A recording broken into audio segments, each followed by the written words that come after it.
like August. Hey everyone, it's Rob with 4 Songs. Before I get to this next episode, I got a bit of news. I'm just going to give you all a heads up that I'm probably not going to be doing this as frequently over the next couple months as I have been. The day job is ramping up and free time is getting harder to come by.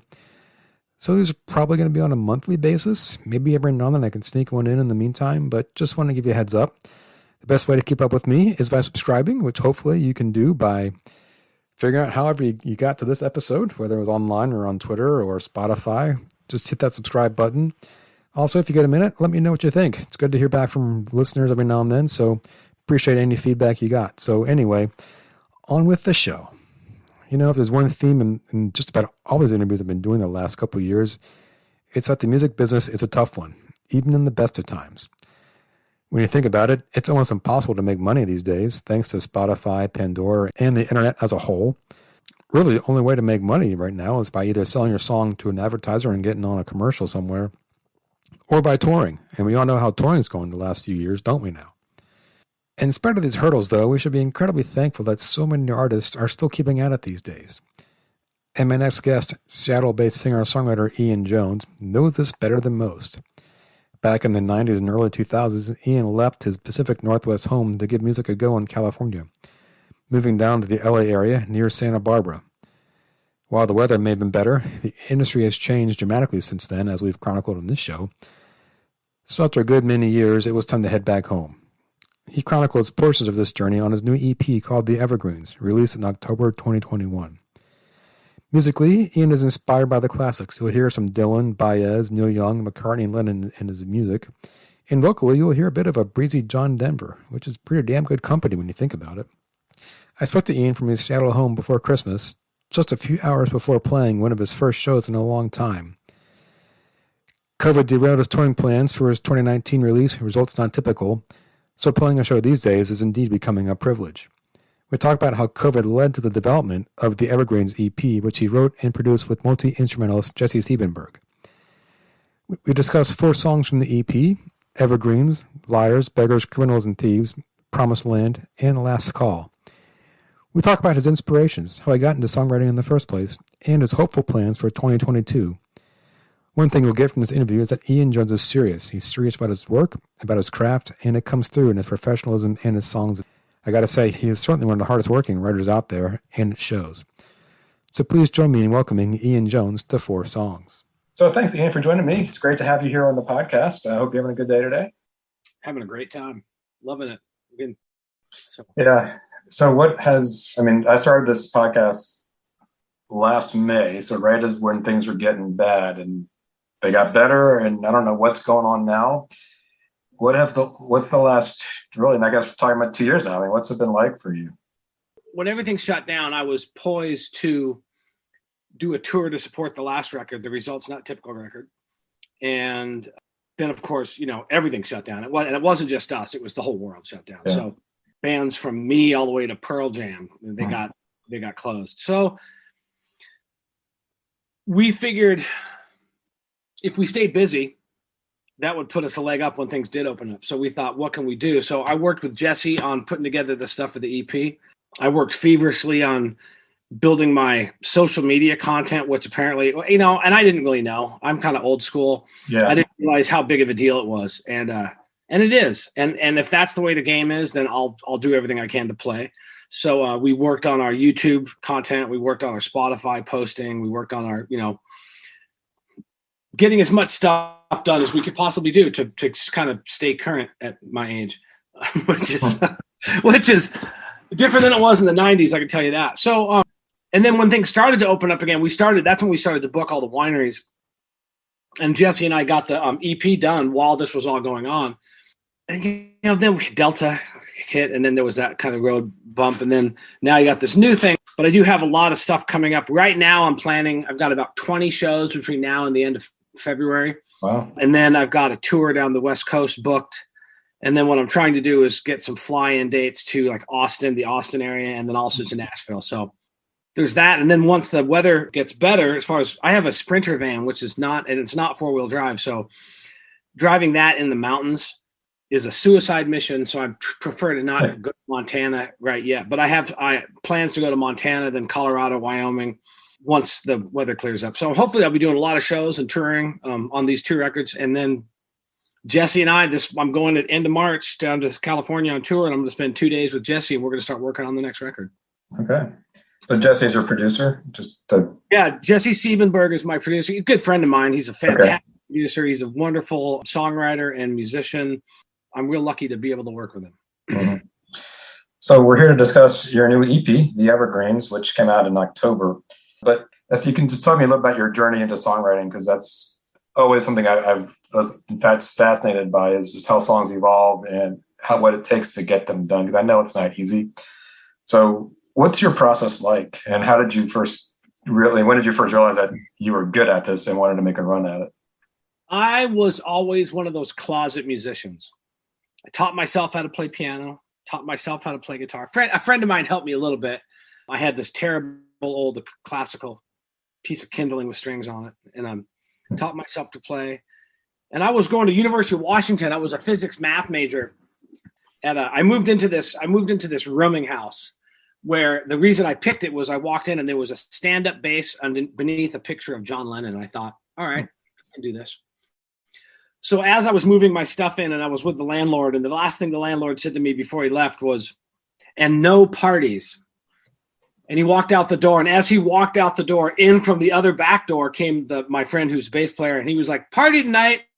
And I thought, but the guy, and he goes, he won't know. So we had a party, and I remember sitting down, and he was from Berkeley, and there was all these musicians there, and I was scared. But by the end of the night, we had loosened up a little bit. Let's just leave it at that. Yeah. And there was passing guitars around, and I picked a guitar up, and I started playing a Paul McCartney song that was off London Town, Paul McCartney and Wings. And he looked at me and he said, and as I started the song, he looked at me and he kind of cocked his head. And I started singing it, and he goes, "Whoa, whoa, whoa. You know that song? I didn't even know you played guitar." So we started playing secretly, he and I, and I started to play him some of the stuff that I was working on. And he and his friend, they were like, "Man, where did you learn how to do that?" And I was like, "I don't know. It's just my way my brain works." And I've told people that there's so many people that are like, "How do you write songs? Do you wait for the music first, or do you write the words first, or do you sit down?" And the truth is that if I sit down to write a song, I'm a miserable failure. I wait for them to come to me, and they can come at the damnedest times. And I've heard a lot of people say early on, it's like fishing. You just have to make sure you have a fishing pole in your hand. Otherwise you won't catch the fish. And honestly, that's really true. You never know when the inspiration is going to come. I think songs drift around in the universe like clouds. And if you happen to be there when one goes by, and you are in the headspace to be able to realize it and grab it, and if your brain works that way, then you're lucky. And I think I'm lucky in that way, because sometimes I've had, like, Liars, Criminals, Beggars, and Thieves, for example, took 20 years to write. And then songs like, if you listen to the Results Not Typical record, the She Is Lost and Goodbyes Are the Hardest Words took 15 minutes. Wow. So it just, if you're there and you're dialed in and all of a sudden the inspiration comes, you can get it and you can finish it. But then sometimes you get something that's like a hook, and then you get distracted. And if you're lucky enough to remember that hook, it can nag you for 20 years, like Rocket did, and everywhere in between. So let's talk about The Evergreens, which came out, as I said earlier, this past October. We're talking about 4 songs: the title track, Evergreens, the Liar, you mentioned this earlier, Liars, Criminals, Beggars, and Thieves, Promised Land, and Last Call. So before we get to the songs, though, how did the EP come about? Because I know you mentioned your results. The Results Not Typical album came out right before the pandemic. And then was this sort of just, you said earlier, just needed to stay busy. And as we get through this, how did it come about? I had gone down to Ojai in January of, God, what was it? 2020? When this whole thing started? Yeah, well, right. Yeah. Can't even, time blurs. Whenever it was before it all broke. I think it was 2020. And I had gone to California, and Jesse and I had started, because we were going to do the next record, which was going to be a full length. and we started working on some songs, and we laid down some demos, and then we did demos for Born Again Sinner, Hallelujah, Liars, Criminals, Beggars, and Thieves, and I think, and Promised Land. Those were the 4 we did. And I planned on going back and redoing some of the vocals or whatever, and then doing some more. And then, of course, COVID came and shut us down. And so that took traveling out of the picture. And Jesse and I were talking, and at one point he said, hey, I went back and listened to those demos, and I don't know how you feel about this, but they're good enough that we could work them up. And maybe you could just do an EP to tide you over while this thing blows over. So we talked about it. And then up here, we got into a studio. We went and did a session. Me and my guitar player went and did a session for someone else's record. And we were like, wow, this studio is cool. And as it turns out, my guitar player knew the guy who owned it. One thing led to another. We had free access to the studio. So we went in there and we did Evergreens and Last Call, and then sent those down to Jesse. And we were going to do a couple more, and then something came along. It was like, you know what, 6 is enough, and we'll see where everything lands. Yeah. Well, let's start with Evergreens, the title track, and this is the song when I felt like I heard John Denver, especially in the way you sing the chorus, and it's just a gorgeous, soothing number. So now I understand you wrote this in Southern California, right? So I grew up here in the Northwest, and I used to fish all the time, and I hunted and I hiked in the mountains, and I had a core group of friends that I did most of those activities with. One guy in particular, David Bickford, he's a dear, dear friend of mine and was my hunting and fishing partner. And I had moved to California to play music and pursued my dream, which, looking back, I giggle a little bit, but I'm glad I did, because I learned invaluable lessons. I've learned invaluable lessons everywhere I've gone as I've fallen on my face over the last 30 years. And I've had the wherewithal to get up and keep going. And I was down in California. I was in Santa Barbara, and I was already, even though it was a beautiful place, I missed my friends. You take for granted being able to look up and see Mount Rainier and the Olympics and the Cascades and the Puget Sound, and drive 2 hours and get to the ocean that's totally wild. And, unlike other places where it's all developed, there's places in the Washington coast that are like they were 1,000 years ago. Wow. And it's beautiful. And so that's what I'm used to. And I got down to Santa Barbara, and don't get me wrong, Santa Barbara is a beautiful place. And there are some beautiful women. I mean, the scenery, everything about it was beautiful, but I didn't have my friends. And so one day it was in the end of the summer when we fish for salmon, and my friend Dave was calling me every day or twice a day saying, got another 10-pounder, got another 20-pounder. Ooh, 27-pounder, 25. And I was like, man, knock it off. You got to stop. And one day I was sitting at lunch. I'll never forget. I was sitting at lunch in Red Robin in Santa Barbara in the bar, watching fishing on TV, watching these guys catch salmon in Alaska. And my phone rings, and it's Dave with another 25-pounder. I said, you know what? I'll call you back. So I hung up, called my boss. I said, I'm going to need a few days off. Called the airline, booked the next ticket I could, called my girlfriend, who's now my wife, said, I'm going to go visit Dave for a couple of days. And then I went home and I packed up my fishing pole and I packed up my stuff. And like 2 days later, I got on a plane, flew up. He picked me up and we went right to the marina, got in his boat, and we fished basically nonstop for 4.5 days. Didn't catch a thing, which was fitting, but it was great because we had a good time.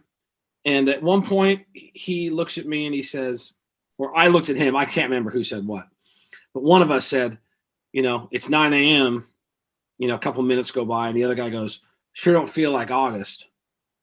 It was either unseasonably cool or it was unseasonably warm, one of the two. I can't tell. I can't remember.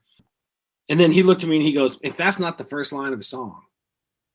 And I said, yeah, you're right.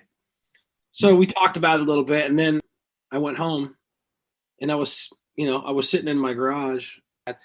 So I was sitting there and I was messing around with this progression, and all of a sudden I just remembered it, and I just kind of sang out loud. I said, it's 9 a.m., sure don't feel like August. And then again, in 15 minutes, the song wrote itself.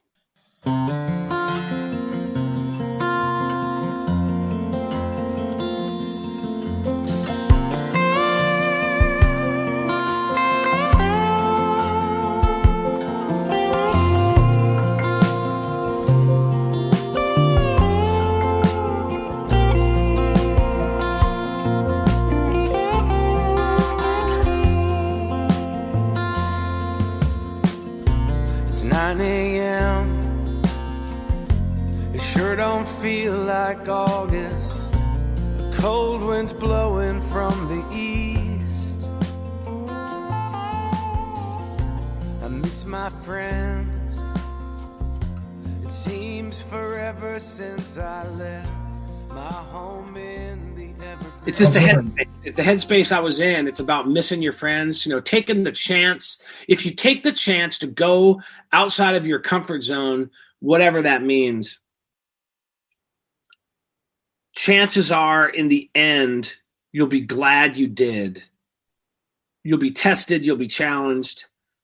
And that's kind of what that song is about.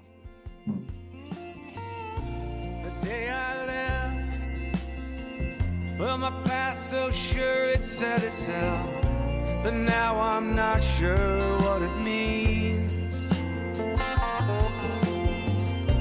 But still each day I rise, hope to start another day, one step closer to my dream. It does feel like the song came quickly, and I've talked to a number of folks about that, and they said there's really no rhyme or reason as to how it happens like that, but it does feel like, and also the comment I've heard from others is there's something special about the song. Not that they don't love other songs, but the ones that come like that, there's something more to them. Do you feel the same way? Yes, absolutely. They have a because it's a more spiritual thing. Because when you got them, it wasn't like you had to work at it. And it wasn't like I almost feel like in some ways they're not mine. I'm just a medium for them, and it makes me super happy. So, yeah. What I like about this song is you can feel what you're going through.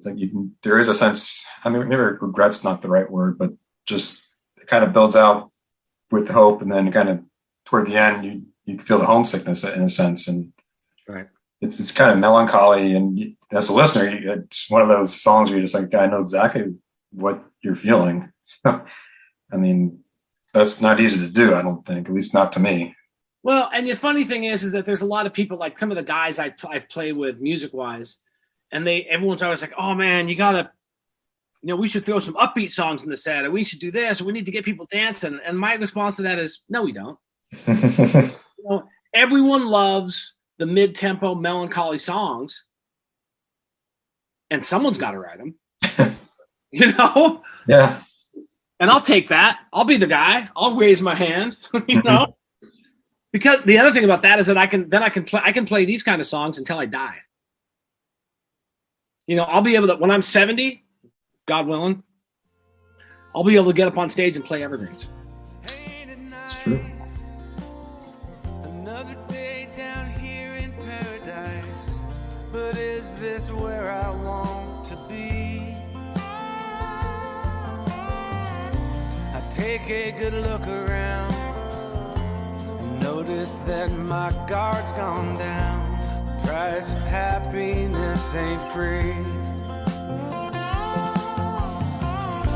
And should the road I ride lead me to the promised land, and should I end up far from where I want to be, I only hope that when my time comes on Judgment Day, that judge goes easy on me.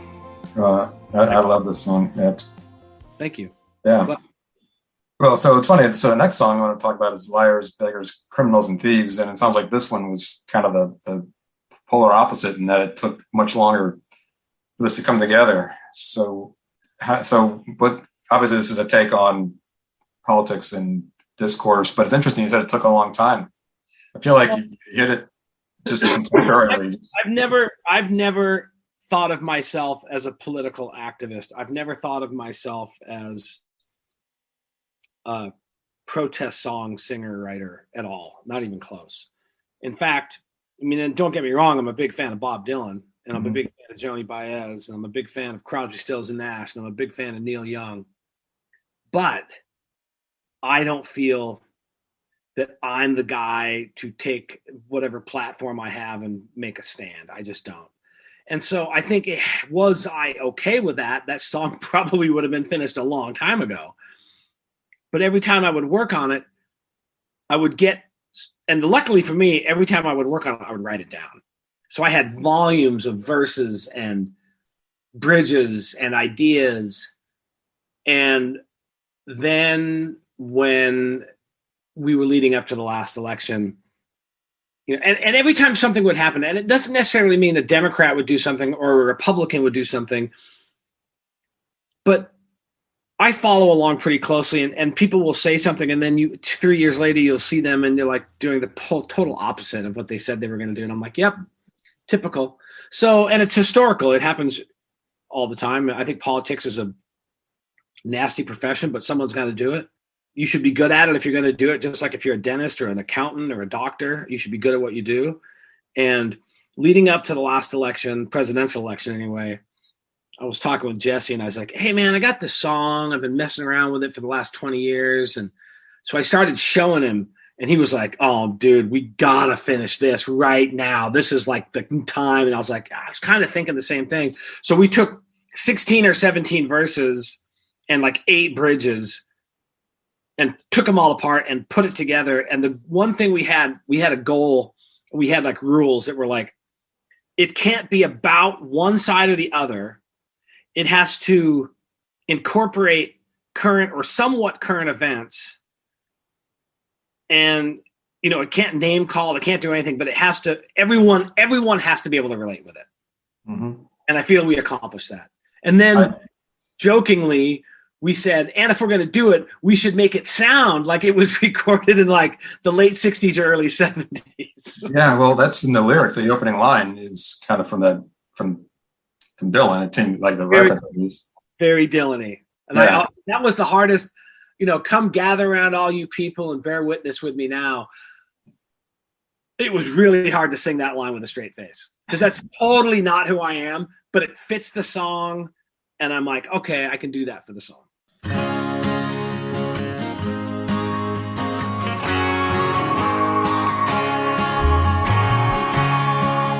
Come gather around all you people and bear witness with me now.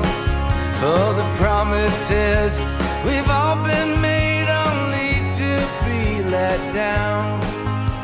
Dividing all the people, it spreads like a disease. It's all brought on by the liars, criminals, beggars, and thieves. And it's clear that, and that's what I like about it, because I'm outside of DC. I grew up in and around Washington my whole life, so I fully understand how it's not just one party that does one thing right or wrong. And I like that you don't take sides, but it's the issue is really with the system, and it's always going to lean. I mean not always, but depending on who is elected, it just seems like it's just going to keep going the way it's going. And certainly social media has probably exacerbated it, but it was probably anyway. Yeah. And I think the line I like the best is in the bridge. And I say this as a history major, and you think, boy, it's never been this bad. But you have the line about it. The howling wind comes rushing in. It's never been like this, you plead. But you know what? It's kind of probably always been like this. And we just never. Well, that line really leads more towards, I was thinking of like Hurricane Katrina. Okay, right. The water that was down at our feet is well up past our knees. And we shake our heads and we wring our hands shouting, somebody help us, please. And they smile and nod.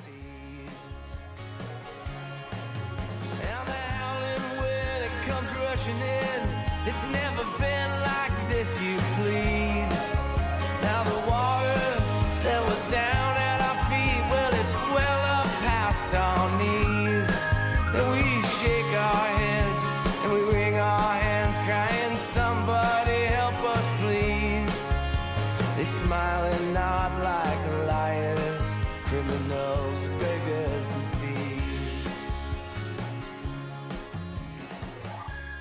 it's like, here we are in the certain quarters of New Orleans, and all the rich white people have been saved, but we're drowning over here, and we're up on our roofs because we had to cut a hole in our roof to get out of our house so we didn't drown, and we're waving our hands saying, somebody help us, and the president's flying over in a helicopter. Mm-hmm. It's like, you know, there's content. We're thinking about doing a video for this song still, and just basically having it being newsreels. Right. And you could go all the way back to Nixon and do stuff. Although contemporary people wouldn't understand that. Right. It would still fit. Yeah, it would. It would still fit. So yeah, that's a good one. It's a whirlwind.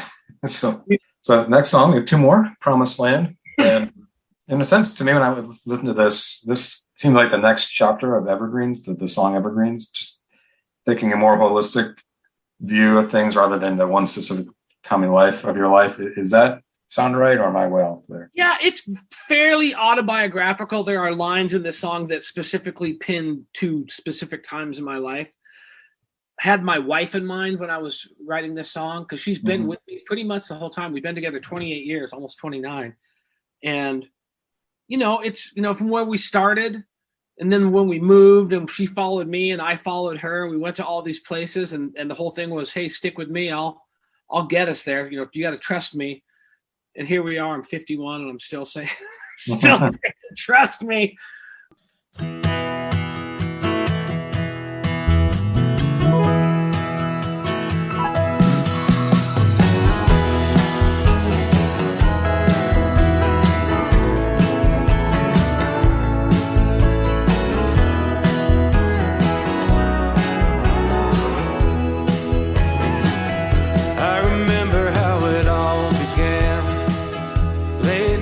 In a faraway land, I remember the night we met, where I was when you first held my hand.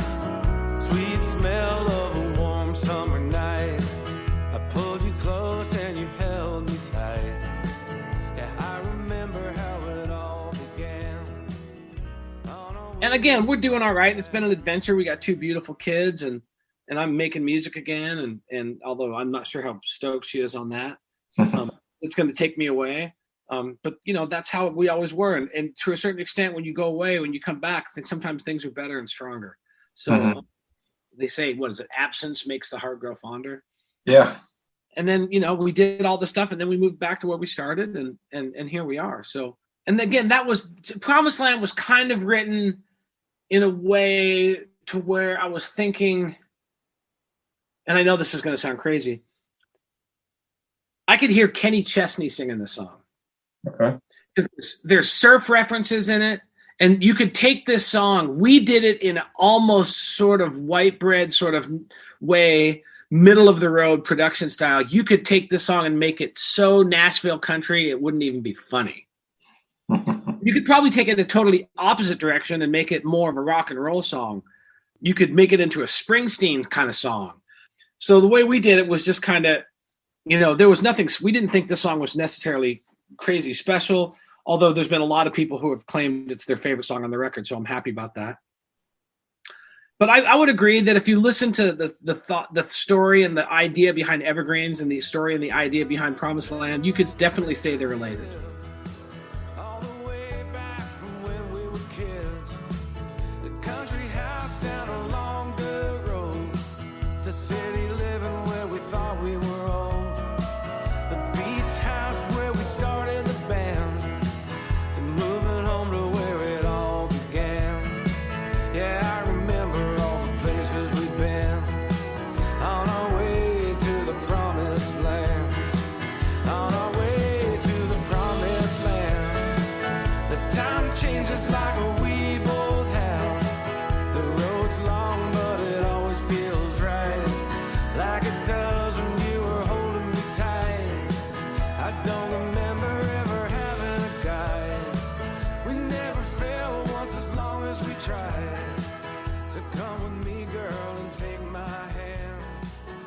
The line that I like the best is in the second verse when you talk about, this to the city living when we thought that we were old.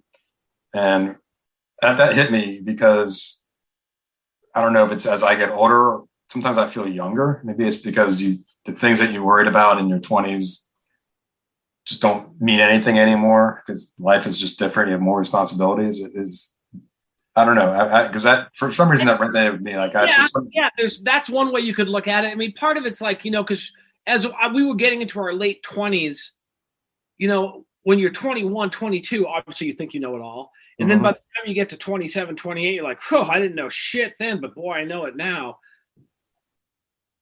And then you look back and you're like, we thought we were old at 27. Right. And then you get through your 30s, and your 30s were a great time. I had a lot of good time and learned a lot and did a lot of stuff.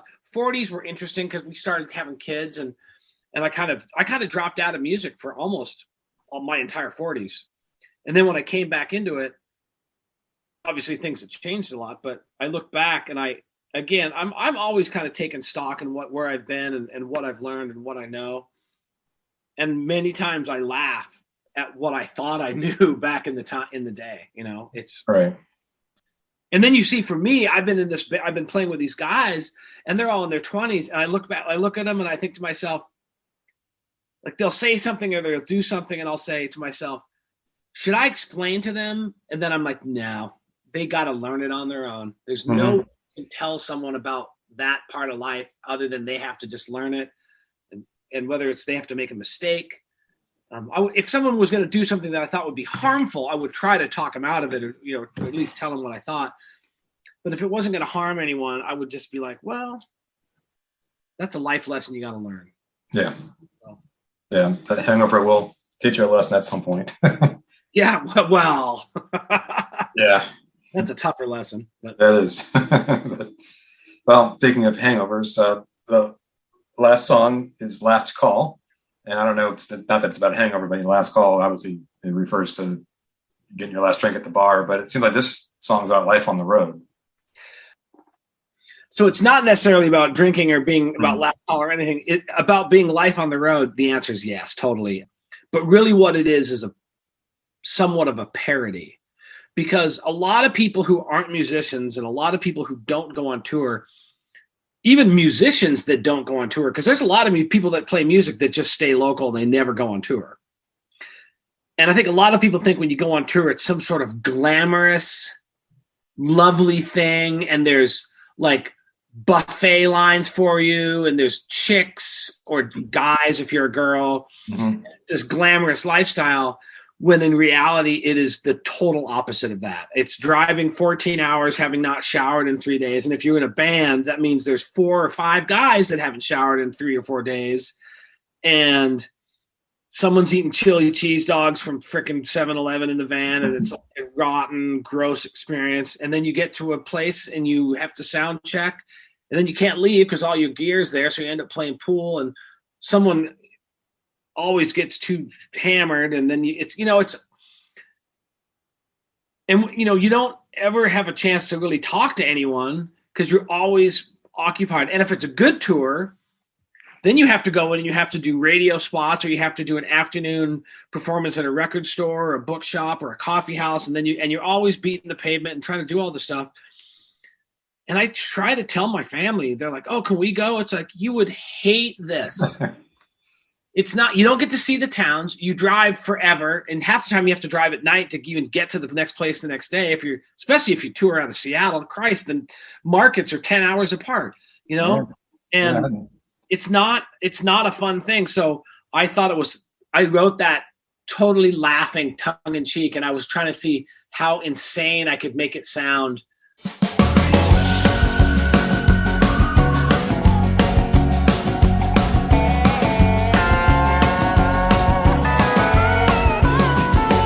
Getting late, I've got to go, but I'll be coming back this way before you know, before the night is gone and the sun comes up.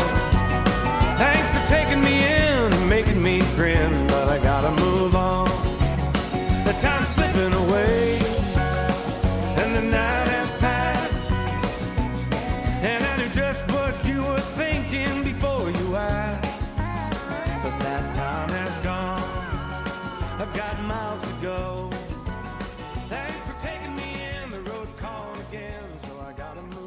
And I thought I did a pretty good job. Although I did get a comment from someone who I was talking to who has toured at the different level. Someone who has toured at the level of buses and planes.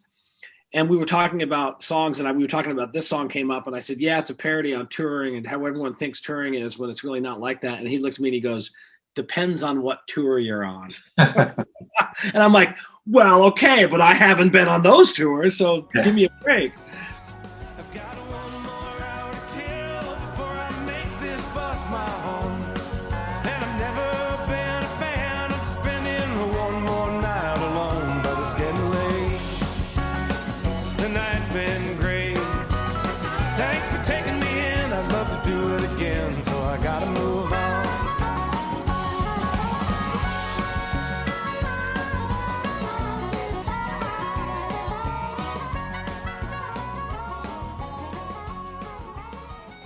Well, I enjoyed it. It sounds like you had fun recording it too, in addition to writing it. It's one of the things I like the best more than anything in the whole world is taking a finished song. And the funnest thing is when you get to work with guys like Jesse and Dave Palmer and Joey Waronker played drums on the Results Not Typical record. And, guys like Johnny Flower and Gabe Noel, they played bass, and everyone goes in and everyone just puts everything aside and works so hard on what you created. And you start at 11 in the morning and you record for 4 or 5 hours. If I could make 2 records a year, if I could make 1.5 records a year, and I got to do that a couple times a year for different sessions and stuff, I would be the happiest guy in the world. So well, I think a lot of us would be, because this is brilliant stuff. So I want to be aware of your time. So just want to, as we wrap up, I know we've already hit on that the Evergreens is kind of a preview of your next album, and we talked about this earlier. So is there anything? It sounds like it's still kind of wait and see on. It's recorded, right? But it's just in terms of it's not recorded yet. The songs are written. Oh, okay. And so we're gonna take. There's one song that I just finished called "I Can't Seem to Drink Her Off My Mind," and it might change to "Can't Seem to Drink You Off My Mind," but it sounds like an old George Jones song. Yeah. So there is going to be some of that very sort of. I'm still grasping at some of the old school country things, but there's also going to be a little bit more of a departure to more of the James Taylor-y sort of staying away from the country realm, but it's and I think there's going to be a few songs that have a little bit more of an electric guitar bass on them as well. So it's kind of round it out and move it up a little bit. I'm looking forward to it. It's going to be, I look at some of the songs on the next record and I'm like, wow. And some of them are old. So I've dusted off some ones. Like I said, I took 10, 11 years off, 13 years off, something like that. I never stopped writing. Mm-hmm. I was writing the whole time. So, again, I look forward to probably talking to you again when we do the next. Reach out. Maybe we'll do some pre-release stuff and we can send you some teasers and you can check it out and listen to them. That would be fun, too. That'd be awesome. Yeah, definitely. So before that happens, what's the best way for people to find you online and to support you as an artist? I know Spotify is great for me as a fan, but for an artist, Spotify's great for the guy who runs Spotify. I don't even know his name, but I know he makes more than I do off of Spotify. Yeah. My website is ianjonesmusic.com. And all my social media links are on the website, but they're all at Ian Jones Seattle. So if you go to YouTube, it's Ian Jones Seattle. If you go to Spotify, it's Ian Jones Seattle. Instagram, Ian Jones Seattle. Facebook, Ian Jones Seattle. TikTok, Ian Jones Seattle, but there's nothing there because I haven't done it. I still feel like that's a kid's game. Yeah. But, I'm working on it. It's baby steps, right? Yeah. Well, fantastic. We'll push those out to folks as well. So thank you, Ian, for giving me so much of your time tonight. I know you've got a commitment later on, so I'll let you go here. I'm going to go play a show, so I'm excited. So thank you, Ian, for joining me. I hope you all enjoyed that as much as I did. Check Ian out at ianjonesmusic.com or Ian Jones Seattle on your various Twitter and Facebook and whatever else you all listen to these days. As for me, it's going to be a couple weeks before I come back. You can subscribe on my podcast website, however you got here. You can follow me on Twitter at 4songs2 and just keep up with me. So anyway, talk to you all later.